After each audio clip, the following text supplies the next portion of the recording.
And I don't even care if anyone calls me a Sally because I'm a snail and I'm never gonna fail. And you know what? You're gonna have to bail me out of jail." Legendary filmmaker Rob Reiner and his wife were blindsided inside their own home. The one place that's supposed to feel untouchable and safe. What happened didn't involve a stranger or a break-in. It involved someone close, someone trusted, and it flipped their entire world upside down. Rob spent decades telling stories about love, family, and connection. Yet, his own life was quietly unraveling behind closed doors. His son, Nick Reiner, had long faced personal struggles that were already weighing heavily on the family. But no one imagined how intense things were about to become the night before everything collapsed. That is totally falsified in every way. Investigators are now revisiting old comments Nick once made about his father. Statements that feel eerie in hindsight. Those remarks suggest the warning signs weren't sudden. They had been there, lingering under the surface long before things spiraled out of control.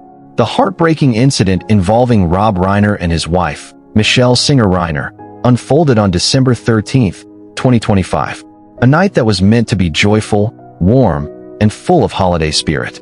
Earlier that evening, the couple attended a Christmas party hosted by Conan O'Brien, surrounded by friends, familiar faces, laughter, and celebration.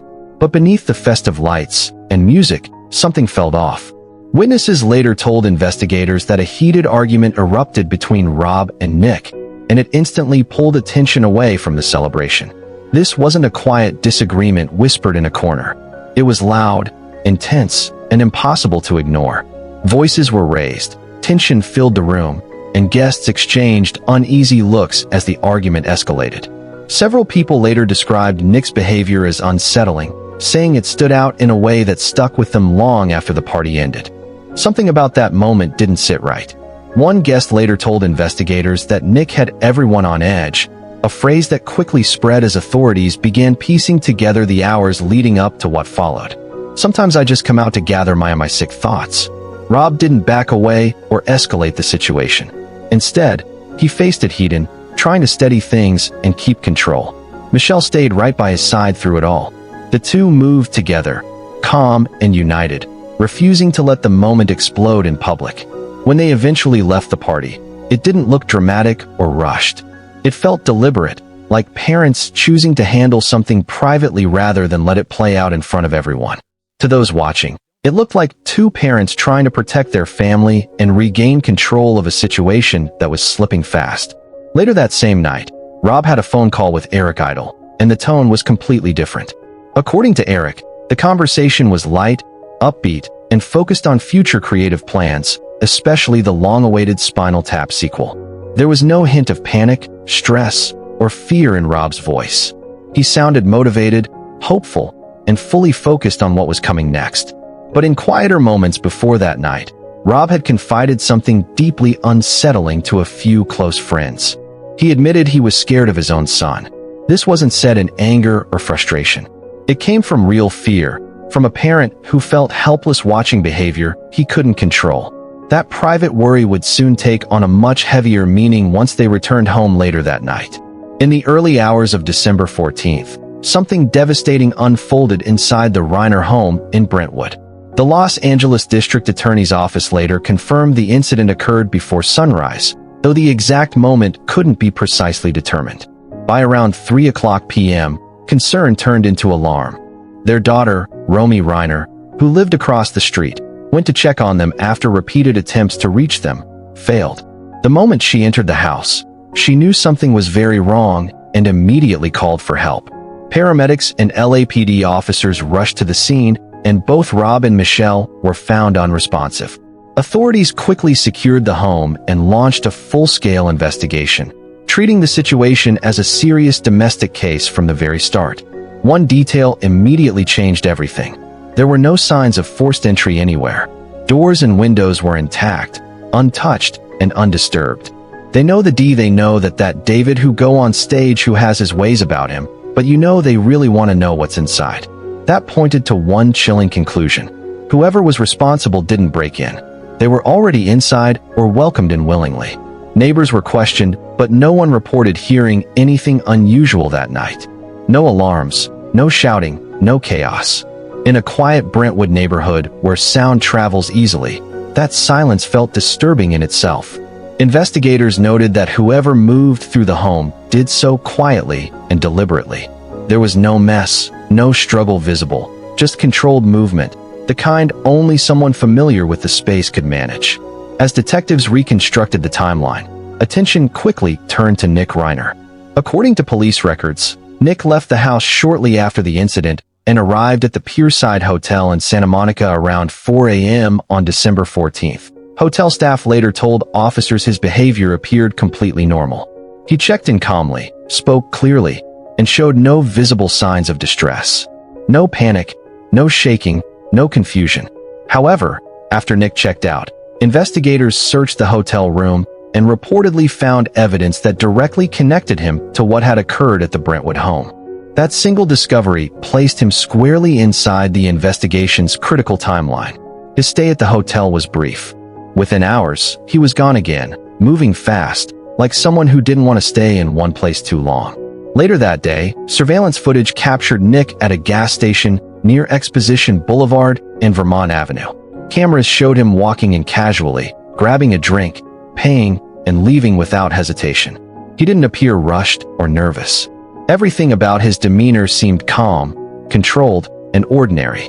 That calm stood in sharp contrast to what investigators believed had already taken place. By around 9:15 p.m. on December 14th, police had located him near Exposition Park, just steps from the University of Southern California campus.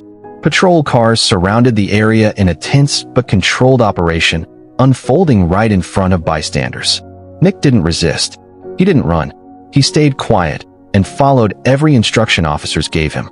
Within minutes, Nick was taken into custody without resistance. No struggle, no dramatic scene, just silence and handcuffs snapping shut. The geniuses, the brilliant ones, the people. I'm referring to myself. By the end of that night, investigators were no longer guessing. They were connecting dots that painted a disturbing pattern across Los Angeles. A heated argument, an eerily silent home, no signs of forced entry, a quick disappearance, and a strange trail that stretched from Brentwood to Santa Monica and beyond. Still, one question refused to fade. What actually happened inside that house? That's when the case shifted into a darker, more complex phase. Once the Brentwood home was secured, forensic teams stepped in, methodical and relentless, determined to uncover what witnesses and neighbors couldn't explain.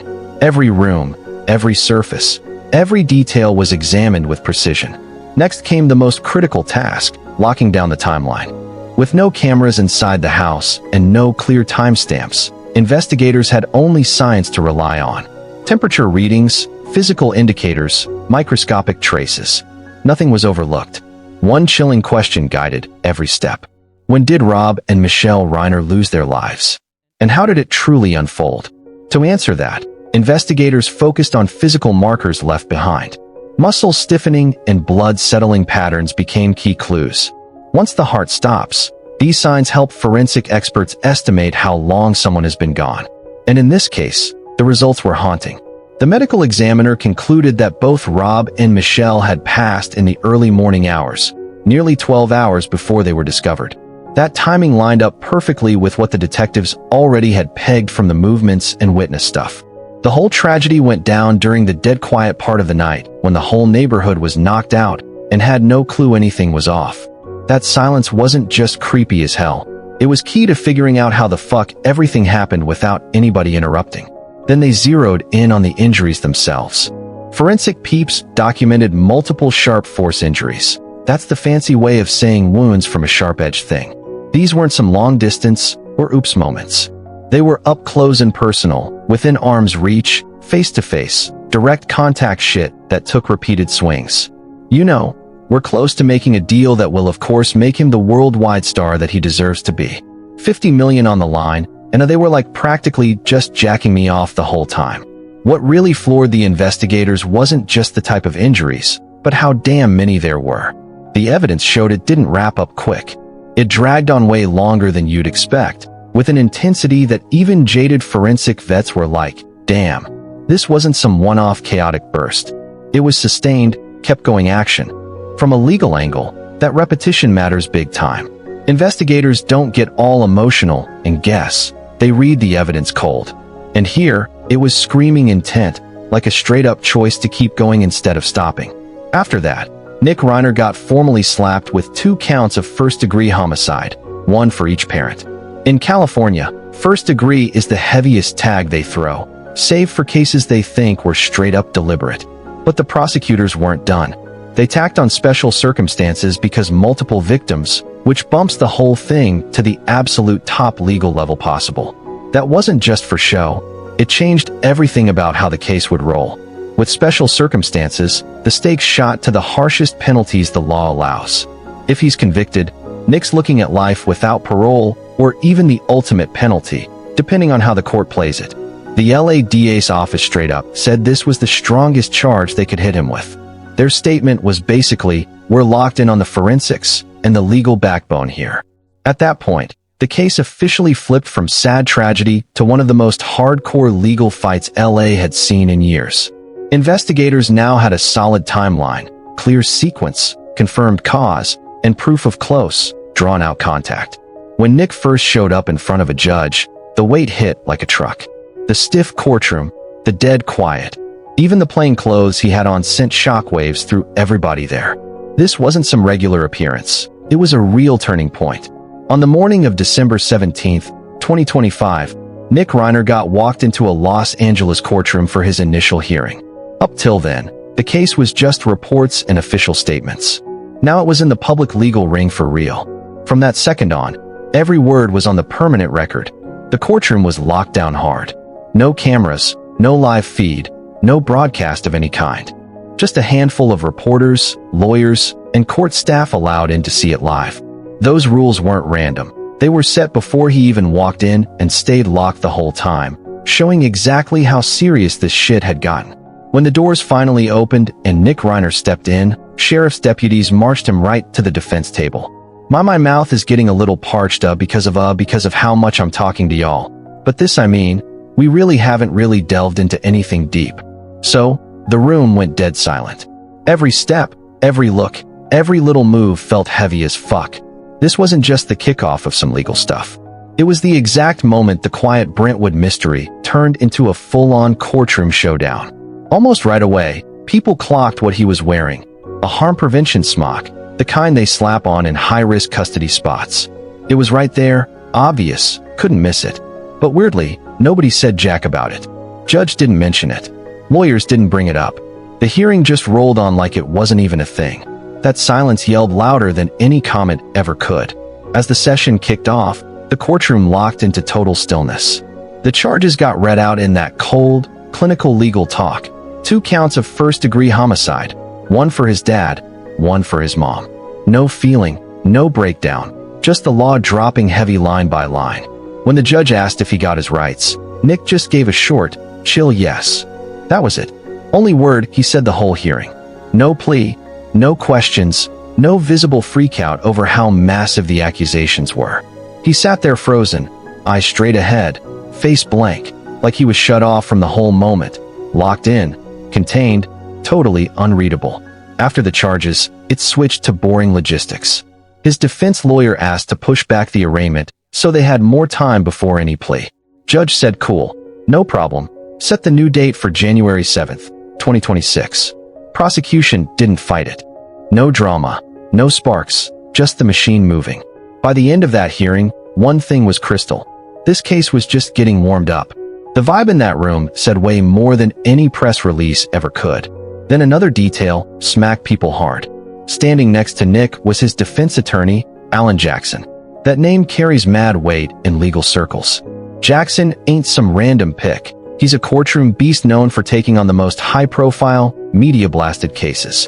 Over the years, he's repped some of the most controversial dudes out there, like Kevin Spacey, Harvey Weinstein, and Karen Red. Hiring him sent a loud message. This ain't attempt defense or quick play. It's calculated, built for the long haul, ready for deep digging, endless motions, and a grind where every tiny detail gets torn apart line by line. As the hearing wrapped, Nick got walked out the same way he came in. Quiet, guarded, not one look at the press. No statements from prosecutors, none from the defense. Inside, Reporters were whispering and scrambling to process it. Minutes later, the room was damn near empty again. But outside those walls, the real chatter blew up quick. By that afternoon, everybody was stuck on one question that wouldn't quit. Who's footing the bill for this defense? Legal insiders know the deal. A case with 2 first-degree homicide charges plus special circumstances can drag for years. Expert witnesses, heavy forensic breakdowns, motion after motion, the costs stack fast. Millions can disappear before you even pick a jury. Estimates say a defense at this level could easily top $1 million, even before trial starts. And here's where it gets messy.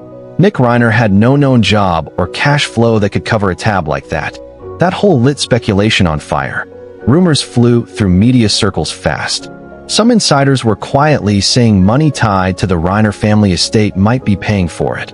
And that just piled on another fucked up layer to a case that wouldn't chill. Almost right away, fresh questions blew up outside the courtroom. People started asking if it's even legal to use family-linked funds for a defense like this. Estate law experts jumped in quick, saying it ain't straightforward at all. Sometimes shared or inherited assets can cover legal fees. Other times it sparks huge fights, challenges, or pushback from any surviving family. The rules flip depending on how the assets are set up and who actually controls them. Inside the courtroom, though, none of that came up. Judge didn't ask about the money source. Defense didn't offer shit. Officially, it stayed off the record. Outside, whole different story. The debate spread like wildfire. Some folks were like, yo, every single person, no matter what they're accused of, deserves the absolute best defense out there, straight up. But others? Man, they were seriously creeped out by the thought that family money and connections might get used to shield the guy who did it. Inside the courtroom, everything stayed super cold and by the book, all procedure and no drama. But outside, emotions were straight up exploding everywhere. Even in the Reiner fam, things were reportedly way far from chill. Word from sources was that some relatives weren't just gunning for punishment.